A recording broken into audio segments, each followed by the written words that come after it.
Good afternoon, ladies and gentlemen. Welcome to the press conference following the EU-US summit in Brussels. I invite first the President of the European Council, Herman Van Rompuy, to present the main results of the summit. Mr. Van Rompuy, you have the floor. Good afternoon. It has been a great pleasure to welcome President Obama to this EU-US summit in Brussels. We meet at a hugely important moment, certainly for peace and security on the European continent. Events in Ukraine and elsewhere go to show that there are many unsettling uncertainties.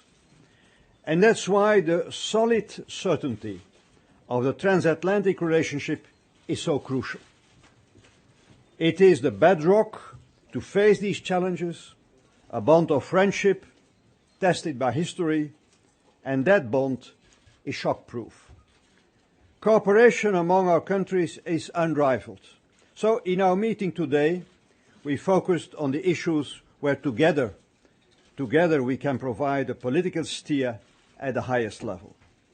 We obviously spoke about Ukraine, today's most pressing matter. It was a follow-up to our excellent exchange at the G7 meeting in The Hague 2 days ago. Europe and the United States have a strong and coordinated position. For the EU side, I refer you to the bold statements of last week's European Council. We support Ukraine and its people in their pursuit for a better life as a nation. Crimea's illegal annexation is a disgrace in the 21st century, and we will not recognize it. The first priority is to de-escalate the situation. Russia's support for an OSCE mission in Ukraine is a positive step. The fact that Russia and Ukraine's foreign ministers finally met in The Hague is another sign of more openness. However, if there is further escalation, we Europeans and Americans are ready to intensify sanctions, with the understanding that sanctions are a means to an end. The goal is a negotiated solution in respect of Ukraine's sovereignty and of international law. We also stand by Georgia and Moldova, and the European Union has brought forward to June the signing of the association agreements with them. Apart from Ukraine, we talked about negotiations with Iran, about working to end the terrible war in Syria and to stop violence and anarchy in the Central African Republic. Both are humanitarian tragedies. The United States and Europe will continue their work to fight terrorism in the Sahel. And appalled by Egypt's mass death sentence of over 500 Muslim brothers, we urge Egyptian authorities to restore the rule of law. Our second major focus was the economy. We spoke about the recovery in Europe, which is taking hold. We should have 2% of growth next year. Thanks to much hard work, Europe and the Eurozone have really moved on. The focus now is on reinforcing economic fundamentals and on jobs. And last week saw the finishing touch on the banking union, the centerpiece of a stronger Eurozone. And we also spent some time discussing energy, especially energy security, and what we can do together to reduce Europe's dependency on Russian gas. Our G7 energy ministers will meet on this soon. We also spoke on climate change and our ambitions for the upcoming global negotiations. And today, together with President Obama, we reconfirmed our shared commitment to an ambitious transatlantic trade deal. President Barroso will say more about it in a minute. Let me just say that in days like these, forging even stronger economic ties across the Atlantic is also a powerful political sign, a way to show our public opinions and the world who we are at heart, in Europe and in America. Economy is based on rules, society is based on values, and proud of being so. Finally, today we spoke about data flows, and President Barroso and I conveyed to the President European concerns after last year's revelations on surveillance programs. These concerns are shared widely by citizens in EU member states, and we welcome the recent initiatives announced by President Obama. The United States and the European Union are taking further steps to address these worries and restore trust. On the governmental track, we'll have an umbrella agreement on data protection by this summer based on equal treatment of EU and US citizens. On the commercial data track, the US have agreed to a review of the so-called safe harbor framework. Transparency and legal certainty are essential to transatlantic trade, and we all agree on that. Ladies and gentlemen, so all in all, a focused and productive meeting, and timely too. Mr. President, we are looking forward for receiving you again in this building in less than 3 months for the G7 summit here in Brussels. Thank you. Thank you for your remarks, President Van Rompuy. I would now give the floor to the President of the European Commission, José Manuel Barroso. Thank you. First of all, President Obama, it's great to have you here in Brussels, the capital of Europe, in the headquarters of the European institutions. Your visit sends a very strong signal, first of all, to the European citizens. They understand how important it is, this transatlantic relationship for Europe and for the United States of America.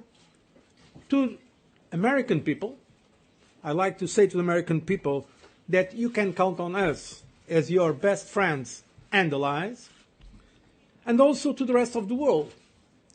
We remain committed and open, and we are decided to engage in all the global issues, from free trade to achieve the Millennium Development Goals to climate action.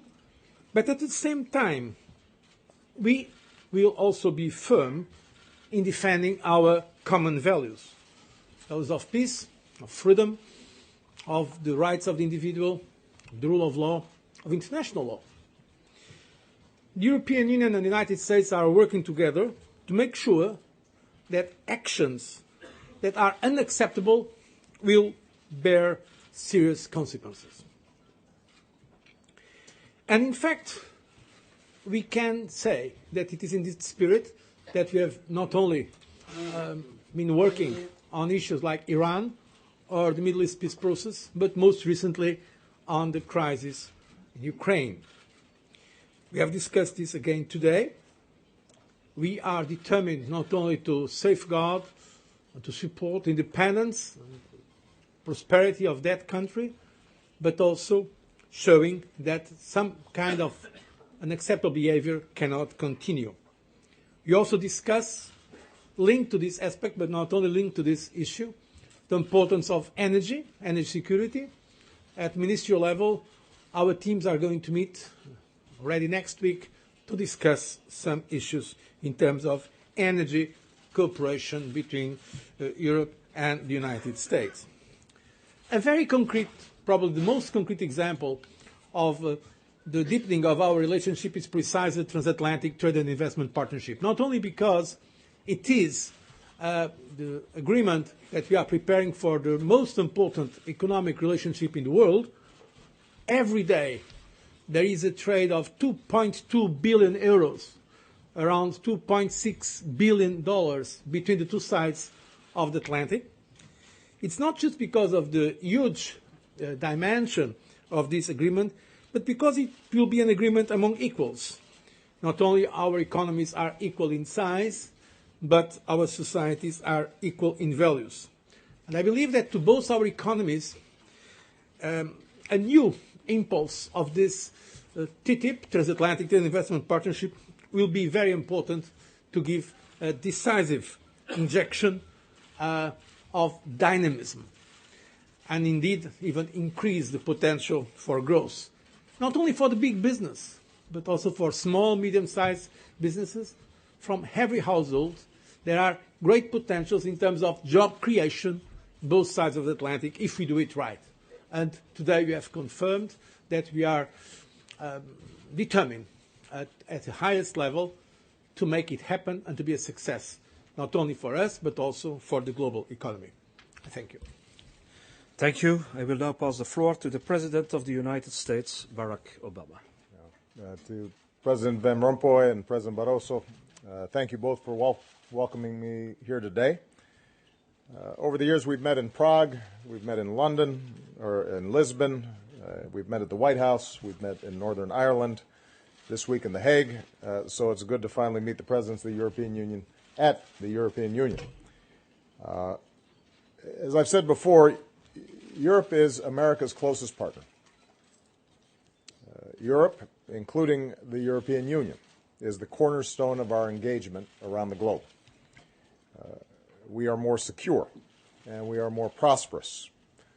The world is safer and more just when Europe and America stand as one. And later today, I look forward to speaking to the young people from across Europe about how we can sustain the values and ideals that are at the heart of our partnership. As Presidents Van Rompuy and Barroso just mentioned, our work today touched on a full range of issues where we work together. We agreed to step up our efforts to boost growth and job creation on both sides of the Atlantic, and that includes working to conclude a transatlantic trade and investment partnership. And let me add, once we have a trade agreement in place, export licenses for projects for liquefied natural gas destined to Europe would be much easier, something that's obviously relevant in today's geopolitical climate. We reviewed our negotiations with Iran, which I believe give us the opportunity to peacefully resolve the world's concerns with the Iranian nuclear program. We pledged to sustain our support for the effort to eliminate Syria's chemical weapons, even as we work to deliver humanitarian relief to the Syrian people. And we discussed a number of global challenges, including the desire to step up our cooperation with the Asia-Pacific region and our commitment to a new global agreement to combat climate change. Obviously, much of our focus today was on the situation in Ukraine. Russia's actions in Ukraine aren't just about one country. They're about the kind of Europe and the kind of world that we live in. The European project was born from the ashes of two world wars, and the United States has long supported European integration as a force for peace and for prosperity. And Europe's progress rests on basic principles, including respect for international law, as well as the sovereignty and territorial integrity of nations. That's what Russia violated with its military action against Ukraine. The United States and Europe stand united on this issue. We're united in our support for Ukraine and for the need to provide economic assistance to help stabilize its economy. We're united in our commitment to Europe's security.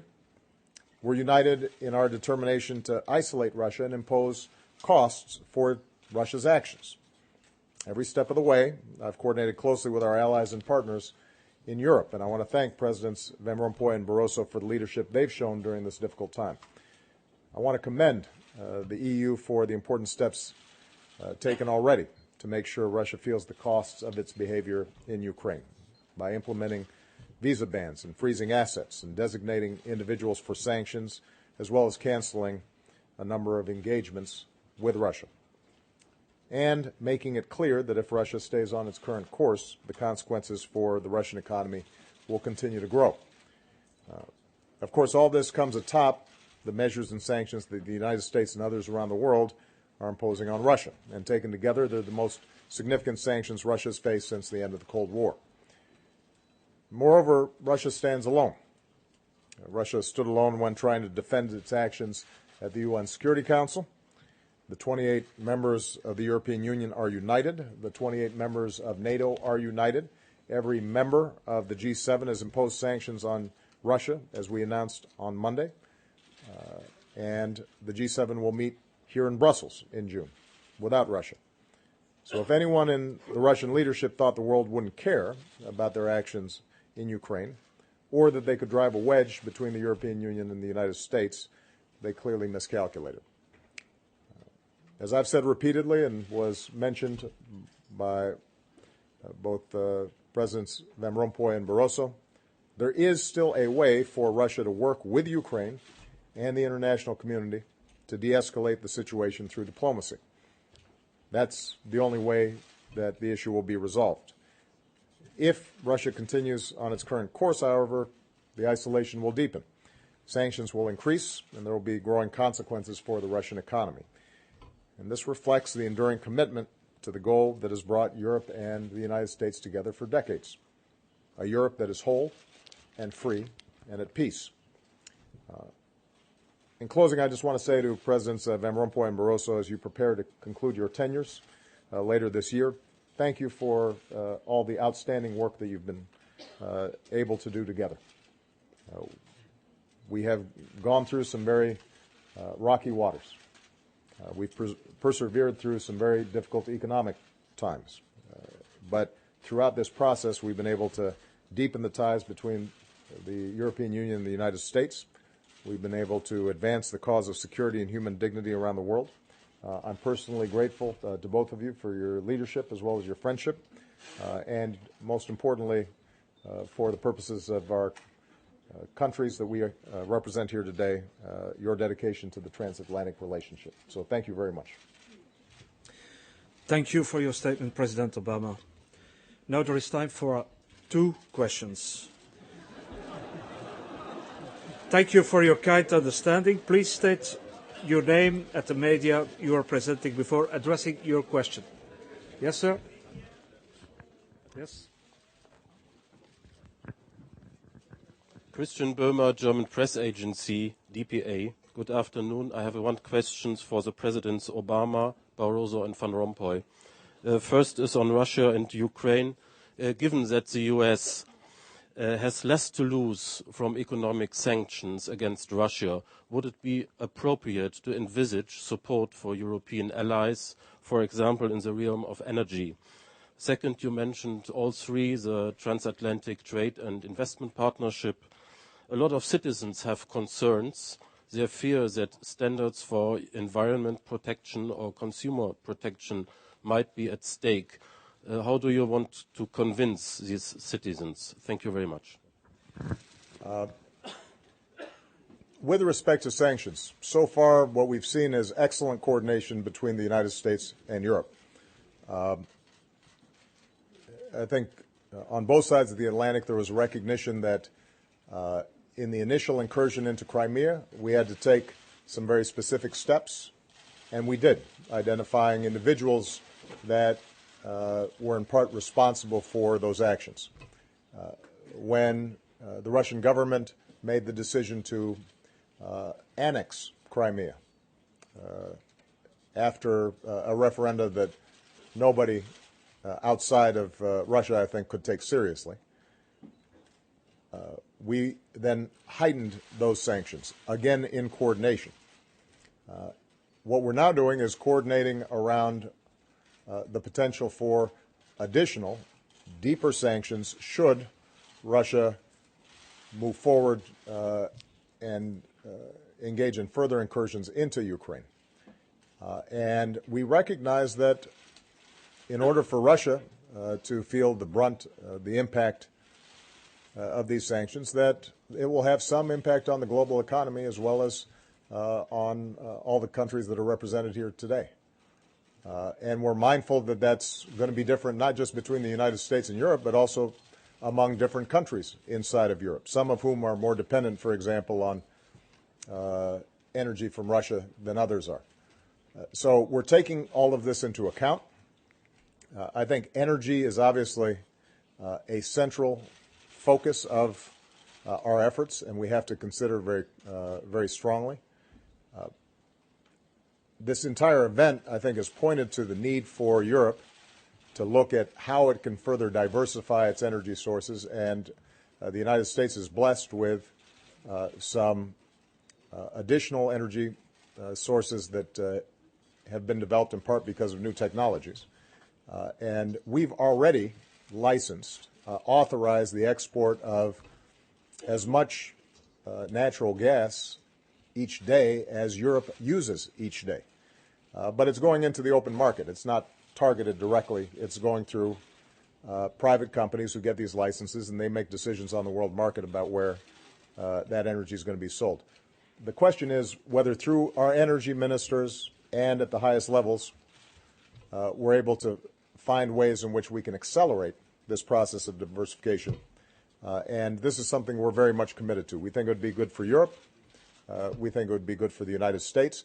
It's not something that can happen overnight, but what I think this entire crisis has pointed to is the need for us to get moving now with a sense of urgency. And our energy ministers are committed to doing that. That was their assignment coming out of the G7 meeting.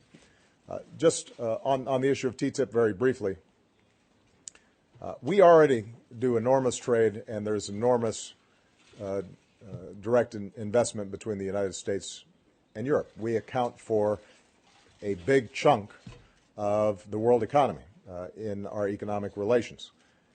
That's not going to change. I think that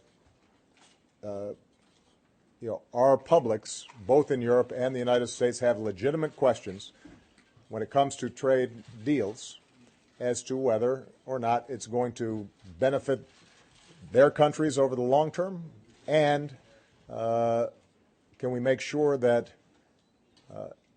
hard-won victories around consumer protection or environmental protection are preserved as opposed to weakened. That's something that's of concern in the United States as it is here. Here's what I can tell you as these negotiations proceed. I have fought my entire political career and as president to strengthen consumer protections. I have no intention of signing legislation that would weaken those protections. I fought throughout my political career, and I'm fighting as we speak to strengthen environmental protections in the United States. So I have no interest in signing a trade agreement that weakens environmental standards. And so I think that there's been a lot of publicity and speculation about what might be or could be, or is this provision potentially used by corporations to, in some fashion weaken some of these protections or encroach on sovereign decisions that are made. And I would just caution everybody to wait until they actually see what has been negotiated before they engage in all these speculations. I think there has generally been suspicion in some quarters around trade. Some of those suspicions are unjustified. Some of them reflect old models of trade agreements that have been updated. But what I can say for certain is that because of the trading relationship between the United States and Europe, we've created millions of jobs on both sides of the Atlantic, and growth and prosperity has advanced. There is a way of doing this right that will help us make sure that we remain at the cutting edge of innovation and growth and development. There are bad ways of doing trade agreements as well, and ultimately all of these things will have to be subjected to scrutiny in the light of day. But no point in getting excited about potential provisions in trade agreements that haven't been drafted yet. There will be plenty of time to criticize trade agreements when they're actually put before the public. But I guarantee you we're going to be working hard to make sure that environmental protections, consumer protections that are already in place, that those are strengthened. And I shared with President Van Rompuy and Barroso the fact that part of the suspicion about trade is whether globalization is benefiting everybody as opposed to just those at the top and some small segments of our economies, or large corporations as opposed to small and medium-sized businesses.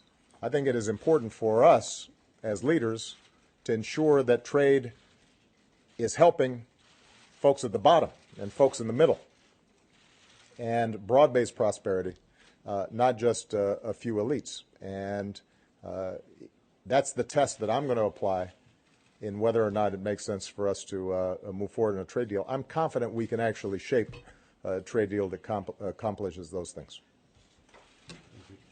Just on Ukraine, and I guess that the President of the European Commission will speak on the TTIP. On Ukraine, we coordinated our first series of sanctions, hitting individuals by travel bans and by asset freeze. And also, on the political side, we suspended the preparatory work for the G8 meeting, and we are now organizing a G7 meeting, as mentioned already, that will take place in Brussels. And then from the European side, we said in the statement of the European Council that if further steps were taken by Russia to destabilize the situation in Ukraine, we will take economic sanctions. And we tasked the Commission to prepare a broad range of sanctions in all kinds of areas. Of course, we have to coordinate among our member states. They are not all in the same position as far as trade, energy, financial services is concerned. So we have to coordinate among us, and we have, of course, to coordinate with the United States. But let me say also that sanctions are not a punishment. Sanctions are not a retaliation. Sanctions are a positive incentive to seek a diplomatic, a political solution while respecting, of course, international law. So sanctions are in itself, they are not an aim in itself. But we are working also on stabilizing the situation in Ukraine, stabilizing politically, stabilizing economically, stabilizing financially, because that is the best answer. It's the best answer to strengthen Ukraine, to make it a strong currency instead of a weak currency. And that's why we signed the association agreement with Ukraine. That's why we will provide macro-financial help to Ukraine if they agree, of course, on reforms with the International Monetary Fund. That's why also unilaterally we are removing, or we will remove, customs duties. So there's a broad range of initiatives we are taking to stabilize the country Ukraine, besides the actions that we can take as far as sanctions are concerned.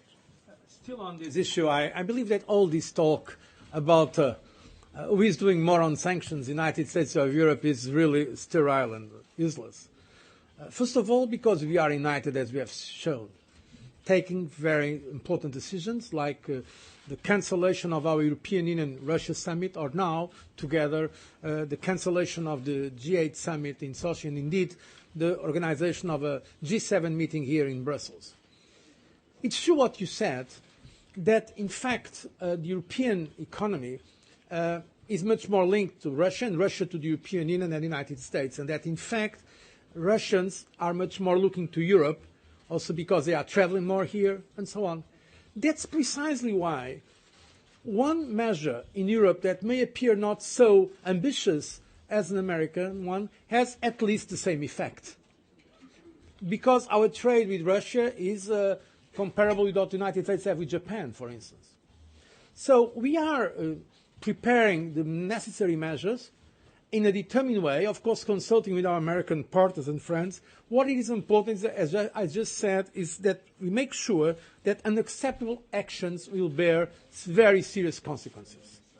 And so far, this has been a message that has been passed clearly to the Russian leadership. And once again, the problem is not a competition between the United States and Europe about sanctions. The problem is one that exists between Russia and the international community. That in the 21st century, it's just not acceptable that one big power takes part of another sovereign country recognized as independent by the United Nations. This is the real problem, not how far are going the Americans or the European Unions in their respective instruments in terms of measures. On TTIP, I think President Obama already said everything. Just one point I want to reassure you. We Commission, the European Commission, are negotiating on behalf of all the 28 member states. We received a clear mandate. We are going to respect it fully. And of course, our mandate does not allow for any kind of, let's say, weakening of our standards. Americans have some very high standards as well. It's true that sometimes in regulatory matters we don't have exactly the same position. That's why when it's not possible to have regulatory convergence, I think we should try to accept some mechanisms of mutual recognition. Because it's true that today the trade between Europe and the United States is already very much liberalized. Tariffs are relatively low compared with other parts of the world. We are trying to get it even lower, both Americans and Europeans, and I'm sure we are going to get it. But it is also important to give a new impulse for growth to eliminate some non-tariff barriers. And some of these non-tariff barriers are in the regulatory field. So I'm sure we can do it right. I have nothing to add what President Obama said, but in fact, let's work for what can be a very transformative instrument, not only for the benefit, of course, of the European citizens and American people, but also, hopefully, for a more open global trade system. Thank you. Yes, sir. Thank you. Jeff Mason from Reuters. Mr. President, you're going to NATO later this afternoon. What more does NATO need to do to reassure Russia's worried neighbors? And do you think the crisis right now in that region will make it more or less likely that NATO will expand to include Ukraine and Georgia? And for Presidents Van Rompuy and President Barroso, on energy, what more do you expect the United States to do to help the European Union reduce its dependence on Russian oil? And are you concerned that obstacles in Congress will prevent you from achieving your goals on trade, and as we saw with the vote on the IMF yesterday, also on Ukraine? Thank you.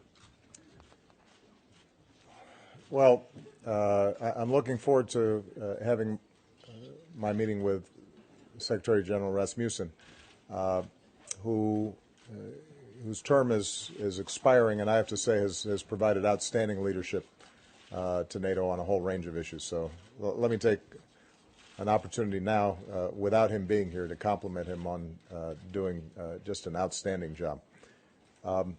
As I said yesterday at a press conference in The Hague, our commitment to NATO is the cornerstone, the most important element of U.S. national security, as well as European security.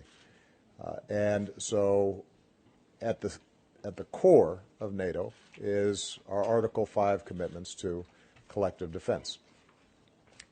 When I first came into office, one of the things that I said to all the NATO members sitting around the table was that there's no junior NATO members versus senior NATO members. Obviously, there are big countries and there are small countries in NATO, but when it comes to the commitment to collective defense, everybody is in the same footing. It does mean that we have to make sure that we have put together very real contingency plans for every one of these members, including those who came in out of Central and Eastern Europe. And over the last several years, we have worked up a number of these contingency plans. When we meet, when the ministers meet in April, one of the things that I have suggested to the heads of state and government who are NATO members is that we examine those plans to make sure that they're updated, that we do more to ensure that a regular NATO presence among some of these states that may feel vulnerable is executed. I think there are ways that we can do that that can be accommodated by our existing assets. But one of the things that I've also said in the past and will repeat again, and I think Secretary General Rasmussen agrees with me here, is that if we've got collective defense, it means that everybody's got to chip in. And I have had some concerns about a diminished level of defense spending among some of our partners in NATO, not all, but many. The trend lines have been going down. That's understandable when you have an economic crisis and financial crisis, and many countries are going through fiscal consolidation. But the situation in Ukraine reminds us that our freedom isn't free. And we've got to be willing to pay for the assets, the personnel, the training that's required to make sure that we have a credible NATO force and an effective deterrent force. So one of the things that I think medium and long term we'll have to examine is whether everybody is chipping in. And this can't just be a U.S. exercise or a British exercise or one country's efforts. Everybody's going to have to make sure that they are engaged and involved, and I think that will help build more confidence among some of those border states. One last thing I just want to say about energy. I also mentioned this to President Van Rompuy and President Barroso. I think it is useful for Europe to look at its own energy assets as well as how the United States can supply additional energy assets. Because the truth of the matter is that just as there's no easy, free, simple way to defend ourselves, there's no perfect, free, ideal, cheap energy sources. Every possible energy source has some inconveniences or downsides. And I think that Europe collectively is going to need to examine, in light of what's happened, their energy policies to find, are there additional ways that they can diversify and accelerate energy independence. The United States as a source of energy is one possibility, and we've been blessed by some incredible resources. But we're also making choices and taking on some of the difficulties and challenges of energy development. And Europe's going to have to go through some of those same conversations as well. Well, I think that neither Ukraine or Georgia are currently on a path to NATO membership, and there has not been any immediate plans for expansion of NATO's membership. I know that Russia has, at least on background, has suggested one of the reasons they've been concerned about Ukraine was potential NATO membership. On the other hand, part of the reason that the Ukraine has not formally applied for NATO membership is because of its complex relationship with Russia. I don't think that's going to change anytime soon, obviously. So, as I said yesterday, we have a commitment that includes a military commitment to our NATO members. For non-members, we want to support those countries based on our belief in principles and ideals that are important not just in Europe but around the world, including territorial integrity and sovereignty. And so we're going to do everything we can to support Ukraine in its elections, its economy, and to continue to try to isolate Russia in response to the actions that it's taken.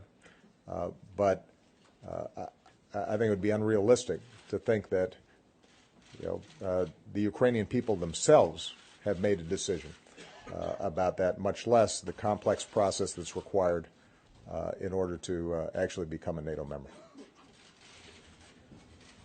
About energy, of course, as President Obama just said, we in Europe have to solve some of our problems. We have been working on that. For instance, we have opened now a new gas route, the first time ever that we'll have gas from eastern part of Europe not coming from Russia. It will be from Azerbaijan, the southern corridor.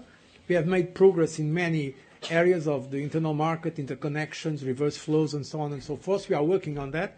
But it's certainly good news that the United States have this policy of putting the gas from shale gas in the international market, because it's a blessing for the United States, as President Obama just said, but I would say it's also a blessing for the world, because countries like the European countries and others will be less dependent on energy coming from, let's say, difficult spots. And we know about these licenses. We have, of course, welcomed the remarks that President Obama just confirmed now that with the FTA, this is going to be much easier than with the licenses that are already being given to companies around the world to trade.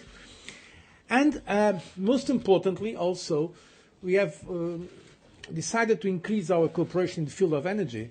Already next week, under the chairmanship of John Kerry and Cathy Ashton, there will be the ministers responsible for energy meeting to see what also can be done innovative in this field. But Europe is working very decisively to reduce its energy dependency, and that's one of the reasons why we in the European Commission have been pushing for so many years, as you know, to achieve the internal market, to develop the interconnections, and to have a true European energy policy. And I believe now, among leaders, we have discussed this under the chairmanship of Herman Van Rompuy in the last European Council, there is a great awareness and commitment of this. This was a wake-up call, very, very strong, for Europe to go forward in terms of the energy integration and also policy for energy security. The U.S. they are already exporting more, but for that point of view, it's better, President Obama, to give you the elements. He already informed us in the G7 meeting and just today that there are licenses already given that, in fact, are equivalent to the supply of gas to Europe, but they are traded in the global market. We certainly don't expect that gas to be a market for any kind of specific market. We are believers in free trade. We don't want that to be the case. It's good news, and it's up to the American president to confirm it, but I think I can say it here, that there is potential still, that's what the president just told us, even to increase more of these licenses. So this is certainly good news, but we are not relying just on that. We have to do also our homework here in the European Union.